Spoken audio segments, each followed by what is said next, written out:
especialmente importante, ya lo saben, el petróleo. Comenzamos este análisis de la tarde porque el crudo de referencia en Europa ya cotiza, ya lo saben, cerca de los $90 el barril. Los $80 que para Arabia Saudí eran sagrados para volver a un superávit ya se han más que conseguido, estamos por encima, estamos en el entorno de los $88. Y los miedos de una recesión y una estanflación parece que ya no afectan a la cotización del petróleo. Bueno, vamos a ver la cotización del último mes porque ahí pueden ver cómo efectivamente ese petróleo ha subido con bastante fuerza en las últimas semanas. Eso sobre todo puede explicarse por lo que dijo la semana pasada Alexander Novak, el viceprimer ministro de Rusia. Dijo que su país ya había acordado mayores restricciones a sus exportaciones de petróleo con los socios de la OPEP y que los detalles de ese acuerdo se iban a dar la próxima semana, es decir, esta semana. Esto surgió porque Vladimir Putin se lo preguntó en una reunión ministerial televisada al viceprimer ministro ruso, Alexander Novak, y Putin preguntaba si se había llegado a un acuerdo con la OPEP para limitar las exportaciones. Novak le contestaba que sí, que habían llegado a un acuerdo y que con los socios de la OPEP, y que anunciarían los parámetros básicos la próxima semana de manera pública. Pero tiene pinta de que en la OPEP hay más dudas que certezas sobre este tema. Y se supone que Rusia lo ha acordado con la OPEP.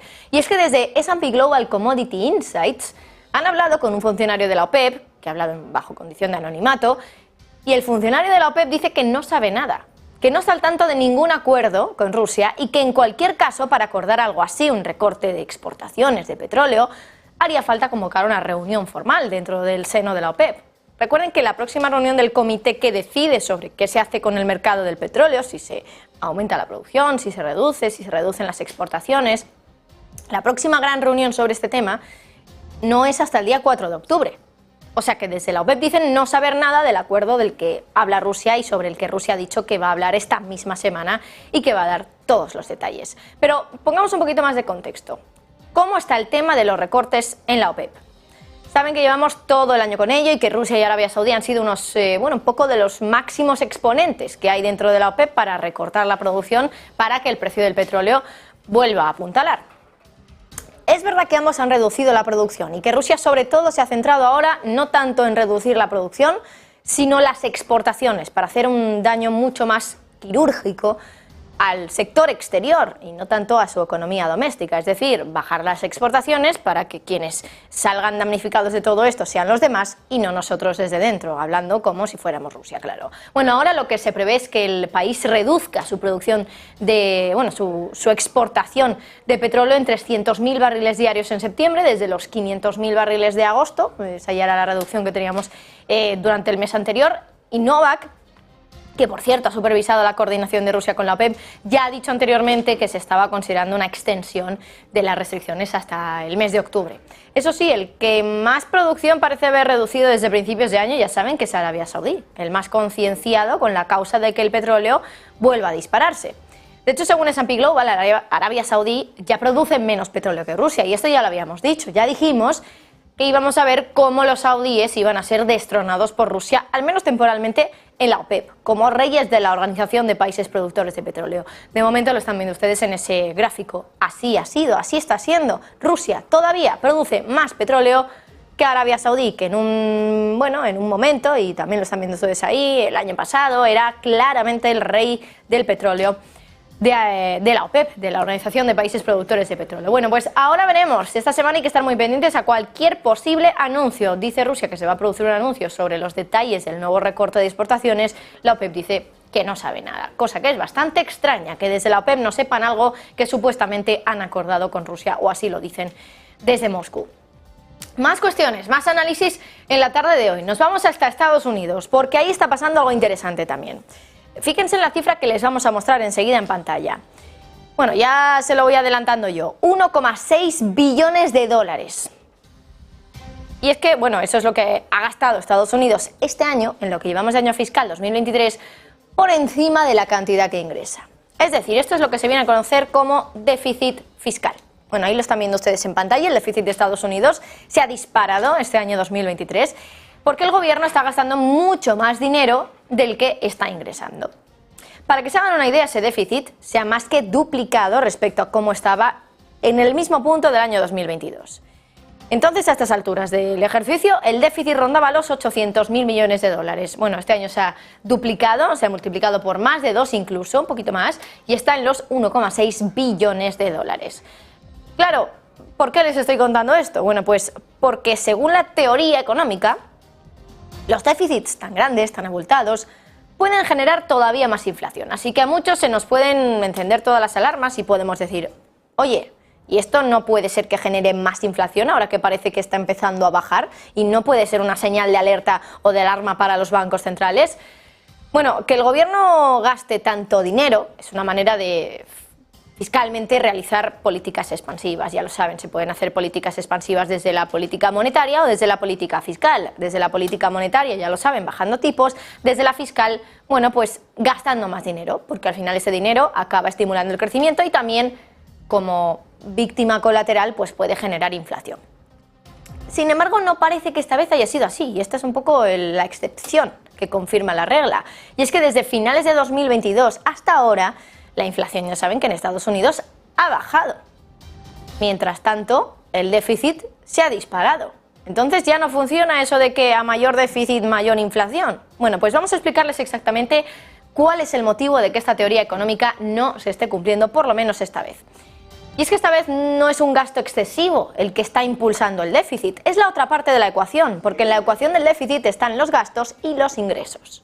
Es decir, un déficit puede subir porque suban los gastos, pero también puede subir porque los ingresos estén bajando. Bueno, pues ahora la situación que tenemos es que el déficit no sube porque suba el gasto, sino porque los ingresos están bajando. Y ojo, porque esta bajada de ingresos es cuanto menos preocupante. Y es que lo que está bajando son los ingresos tributarios, pagados trimestralmente o con declaraciones de impuestos anuales, es decir, los ingresos de impuestos no retenidos.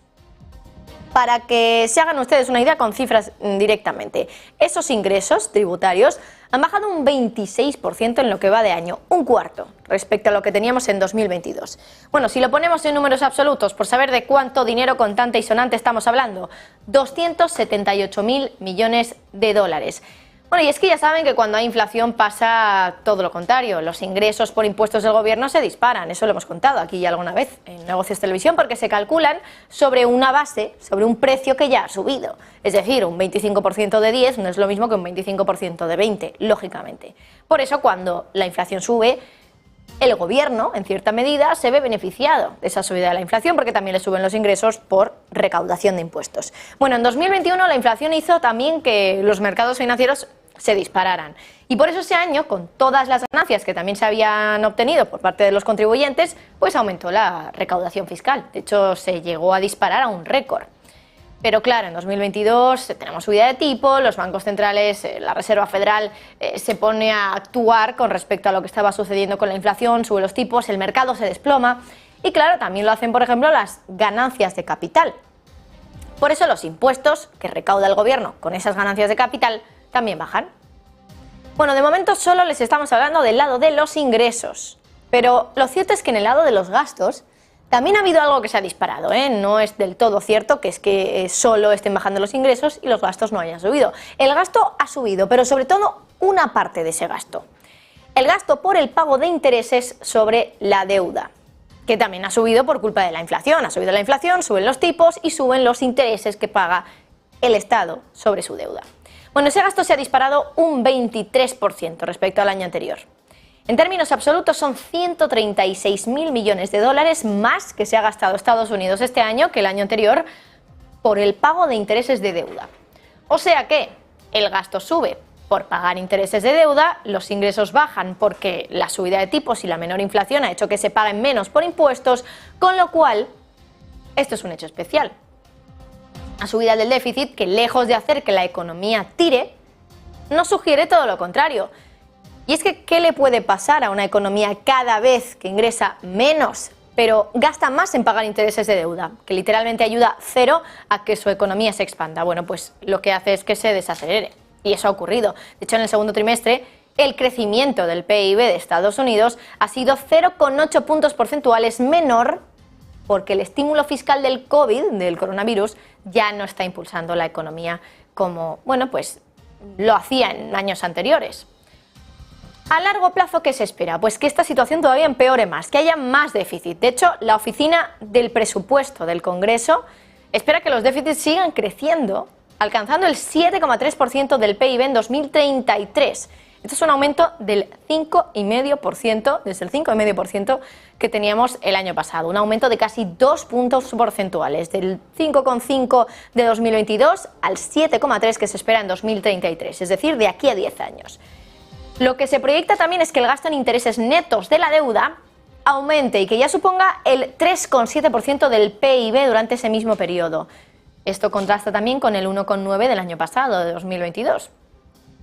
Mientras tanto, la inflación, lo que habrá ocurrido, según dicen desde esta oficina del Congreso, se habrá estabilizado en ese objetivo del 2% de la Reserva Federal para el año 2033. Así que la inflación habrá bajado, sí, estará un poco más baja que ahora, que recuerden está en torno al 3%, pero lo que habrá subido mucho es el déficit y habría que ver también cómo nos vamos a encontrar la inflación entonces en una década cuando suban los déficits por menores ingresos, por mayores gastos en intereses, mientras la inflación parece que ya después de 10 años ha conseguido llegar a ese objetivo del 2%. Último análisis ya en la tarde de hoy y vamos a volver a hablar en este caso de Rusia. Bueno, mientras Putin y Erdogan, ya saben, se han reunido en el día de hoy en Rusia, en Sochi, para hablar del acuerdo del grano y de la posibilidad de retomarlo, que todavía, por cierto, estamos pendientes para ver cuándo comienza esa comparecencia. Algo ha ocurrido entre Rusia y uno de los países que más trigo importa del mundo. Hablamos de Egipto. Hoy Reuters publicaba una exclusiva donde casi había más incógnitas que certezas. Contaban que el comprador estatal de cereales de Egipto le ha comprado alrededor de 500.000 de toneladas métricas de trigo a Rusia y que lo ha hecho además en un acuerdo privado. Y ahora enseguida les explicamos la importancia de que sea un acuerdo privado. Es un acuerdo con el que Egipto ha conseguido además negociar, dice Reuters, precios más bajos que los ofrecidos en las licitaciones más tradicionales. Porque claro, cuando un Estado compra algo lo hace a través de una licitación pública y no a través de un acuerdo privado. Pero aquí sí que lo han hecho con un acuerdo privado. Vamos a resumir. Rusia le ha vendido el trigo a Egipto fuera del procedimiento tradicional, que sería, como digo, una licitación, donde habría más escrutinio, más transparencia, sobre todo lo referente al acuerdo, sobre todo los detalles, incluido el precio. Pero se lo ha vendido en un acuerdo privado, donde todos los datos de esa venta son privados, lógicamente.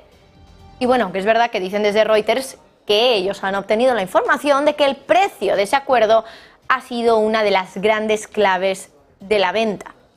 Dicen que la venta se ha hecho a un precio de alrededor de $270 la tonelada de trigo en base a coste y flete, que es una modalidad de coste, incluye el flete también. Bueno, $270 por tonelada es un precio que según los comerciantes, los traders de este mundillo del trigo con los que ha hablado Reuters, está probablemente por debajo del límite no oficial que ha establecido el gobierno ruso para poder controlar los precios del trigo dentro de Rusia.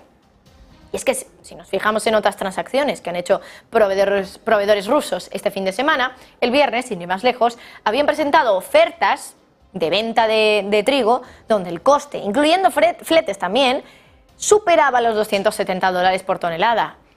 A Egipto se lo han vendido por 270, es decir, con descuento. Vamos a ponernos un poco más en contexto para ver si entendemos un poquito más la noticia. Egipto es uno de los países que más trigo importa del mundo. De hecho, el trigo importado proporciona la mitad de la harina que se destina en Egipto al programa de pan subsidiado que alimenta a unos 72 millones de personas, de egipcios, a diario. Vamos, que el pan hecho de trigo es la piedra angular de la dieta egipcia. ¿Por qué? Bueno, pues porque está disponible fácilmente y llena mucho y hasta donde la mayoría recuerda es barato, porque ha estado subsidiado desde 1940. Rusia además siempre ha sido el mayor suministrador de trigo para Egipto. La campaña 2020-2021, antes de la guerra, vendía 5 millones de toneladas de trigo a Egipto. Pero claro, todo cambia cuando llega la guerra. Egipto intenta desviarse de Rusia en su lista de suministradores de trigo y de hecho también ha estado beneficiándose de las exportaciones a través del acuerdo del grano del Mar Negro. Tanto que cuando Rusia se salió del acuerdo en julio, Egipto lo criticó porque consideraba que le perjudicaba el hecho de que Rusia hubiera salido de ese acuerdo del grano que permitía que el grano ucraniano saliera del país y pudiera ir como exportaciones a otro lugar. La cosa es que Bueno, la pregunta que nos hacemos es por qué ahora Egipto recurre a Rusia si había intentado alejarse de él como proveedor desde que habían invadido Ucrania y habían criticado tanto su salida del acuerdo del grano. Bueno, pues tiene pinta de que el precio lo es todo. Y es que, insistimos, le habría vendido 500.000 de toneladas, que para hacernos una idea es un 10% de lo que intercambiaban en la campaña de antes de la guerra, 2020-2021, y con descuento. Un 10% se lo vende en un acuerdo privado donde encima lo hace de una manera mucho más opaca y se lo vende con descuento. Insisto que la venta se ha hecho de una forma mucho más poco transparente que lo que se haría cuando se está haciendo comercio entre dos gobiernos. La compra desde Egipto la ha hecho la Autoridad General de Suministro de Materias Primas, un organismo público. Bueno, es cierto que se lo ha hecho una empresa comercial de Rusia, Solaris, pero claro, si aquí una de las partes es una autoridad pública, ¿no debería hacer la compra a través de una licitación para que los detalles fueran públicos? Bueno, lo cierto es que, como digo, no ha sido así. La venta se ha hecho con acuerdo privado, aunque es verdad que Egipto lleva haciéndolo bastante tiempo, lleva comprando trigo con acuerdos privados desde que Rusia invadió Ucrania. En esta historia, desde luego que parece haber más incertidumbres o más incógnitas que certezas, como decía al principio. ¿Por qué Rusia ahora quiere venderle a Egipto trigo, en este caso, cuando parecía que ambos países se habían alejado ya tanto de ese negocio o de ese comercio mutuo? Justo ahora que además Rusia se ha salido del acuerdo del grano y dice que él no tiene problemas en venderle trigo o venderle grano a otros países de África. Bueno, muchas dudas, desde luego, que intentaremos resolver a lo largo de los